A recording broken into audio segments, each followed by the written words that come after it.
Did you know that the Hugo Award winners don't get any money? Show me the money! Crazy, right?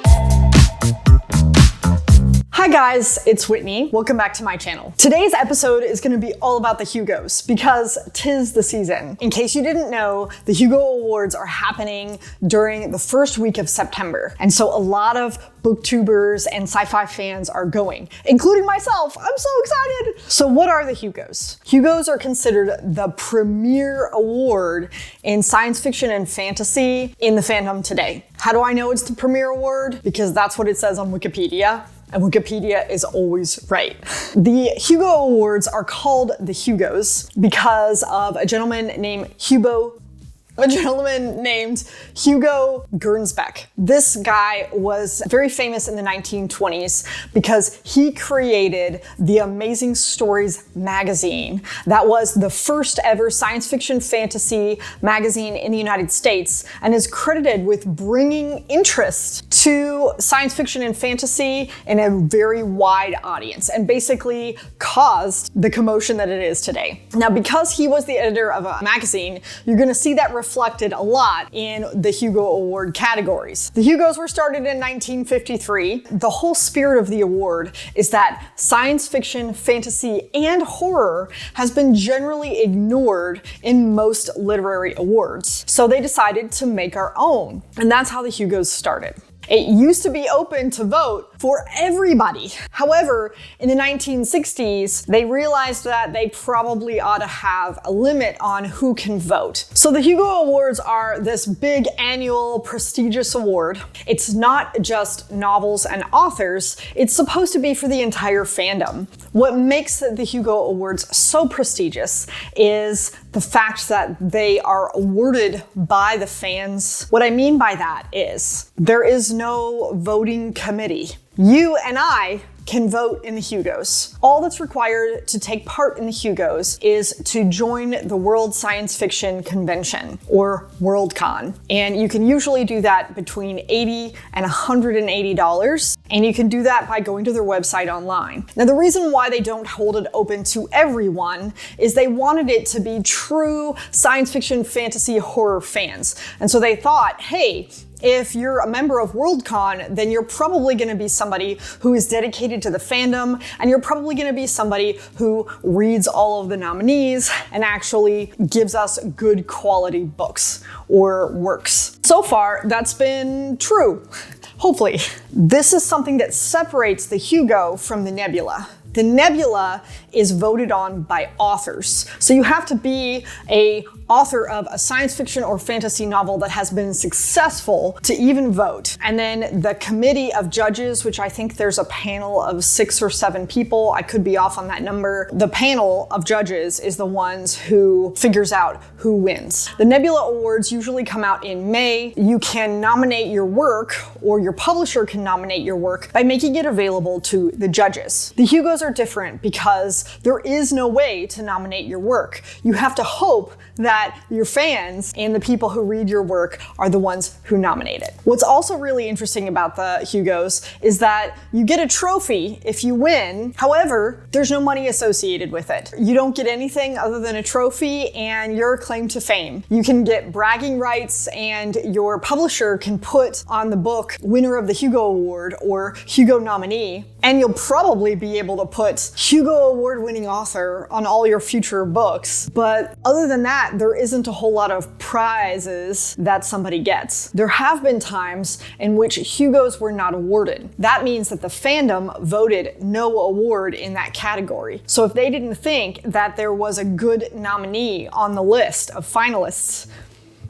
no Hugo was given that year. So it's always a little bit of a conundrum, and they try to keep the integrity as wholesome as possible. Let's talk about the timeline. In January through March, the Worldcon members get 6 nominations for each category, and they can nominate anything that is eligible for a Hugo that year. We're going to talk about eligibility a little bit later. Then in April, all of the votes are tabulated, and the actual finalists, and there's 6 in each category, get announced. So there are 6 finalists in April. Usually around April through July is when the Worldcon members then make their final selections and can submit their ballots. This year, the Hugo Award, the final ballot, was due on August 11th, so it's already passed. And I did get to vote this year. It's my very first year. Now, the winners for the Hugo Award are announced during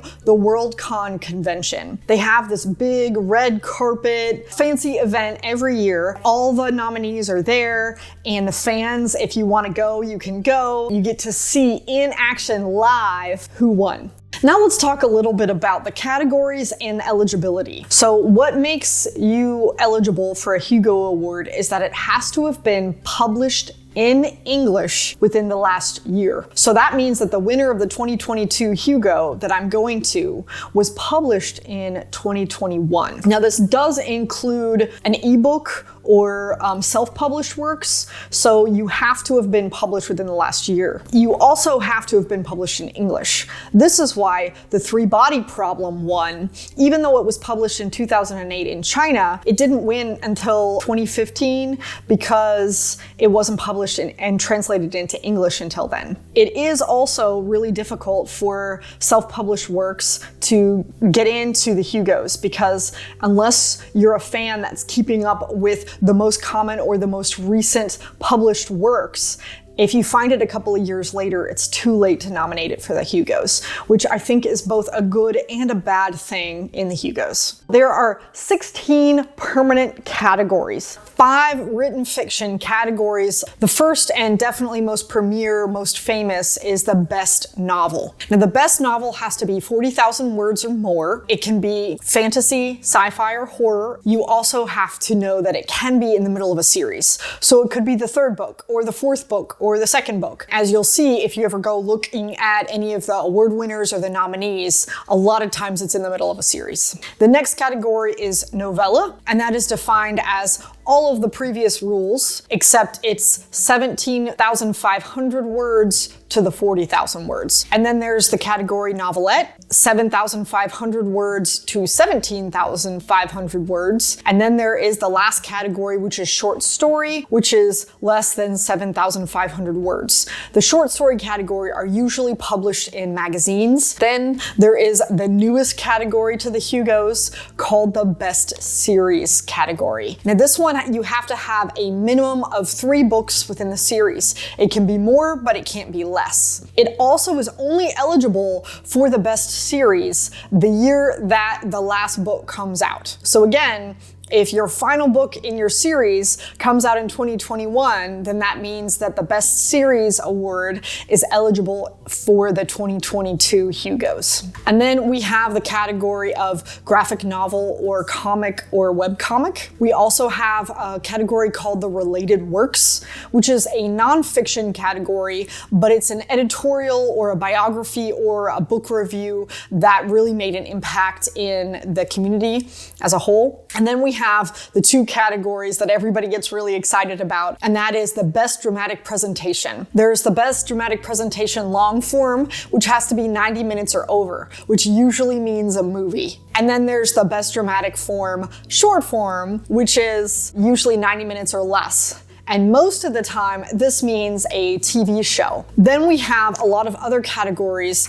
that I typically don't have a lot of say in. I don't vote in all of the categories. I only vote in 5 of the 16. And that's because I'm not very familiar with a lot of these categories. So let me quickly read them off. The first is the best editor, then the best professional artist, the best fanzine, the best semi-pro zine, the best fan cast, the best fan writer, and the best fan artist. And remember, last year was the best interactive experience, which pretty much meant video games. So we'll see if that gets added permanently or not. And then the 2 non-Hugo awards. So they can't say that they're a Hugo winner, but it's the separate award. And that is the Lodestar Award And that award goes to a young adult only novel that has been published within the last year. And then there's the Astounding Award. Now, this award was renamed in 2019. It used to be the John W. Campbell Award. This goes to an author who has recently debuted within the last 2 years. You have 2 years of eligibility for this award, and if they thought that you did a really good job, you could win that award. One of the last things that we have to cover is some of the controversy around the Hugo Awards. The Hugo Awards have had quite a bit of controversy, and I'm going to tell you about 3 specific instances,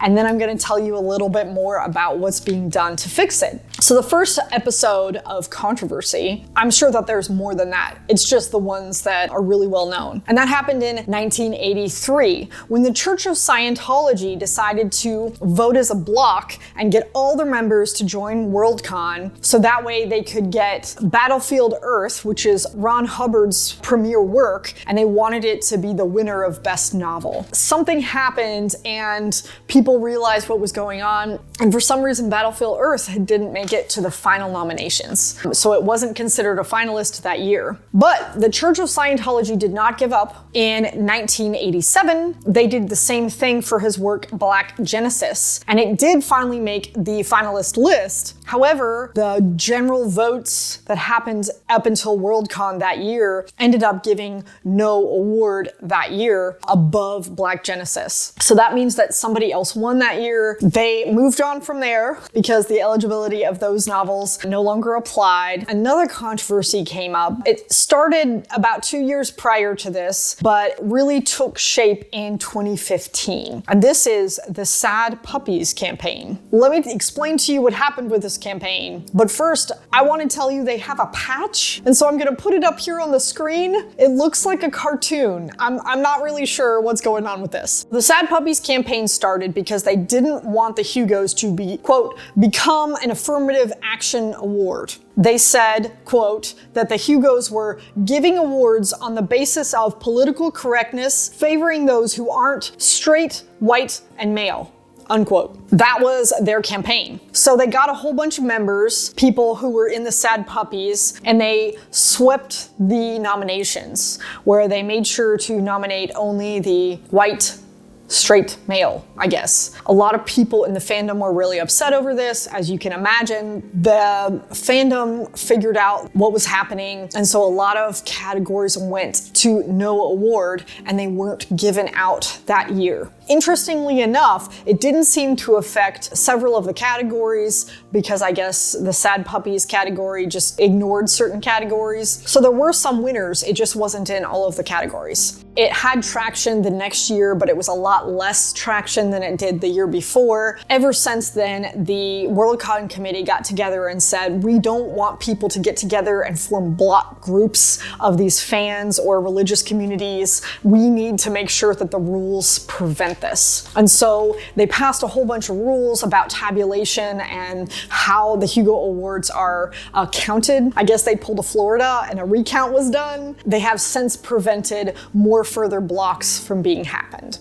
At least the criticism that it's very easy to have books win if they have enough fans get together is a real criticism of the Hugos, because that's really what it's formed for. It wants to be a popularity contest. They want to see what the fans think is the best work that year. So it doesn't always have to be deep or philosophical. It doesn't have to be sci-fi. It doesn't have to be fantasy, and it doesn't have to be horror. It's open to everyone and everything in all the different categories. And it's supposed to be like that. Again, I have to point out that if you are upset with the books that show up on the finals nomination, why don't you join and vote yourself and submit your own nominations? Also, Brandon Sanderson said it the best. The Hugos are supposed to be a popularity contest, but it's supposed to be what is the most popular fiction, not what is the most popular author. Again, the link to join is down below. I made no money from this whatsoever,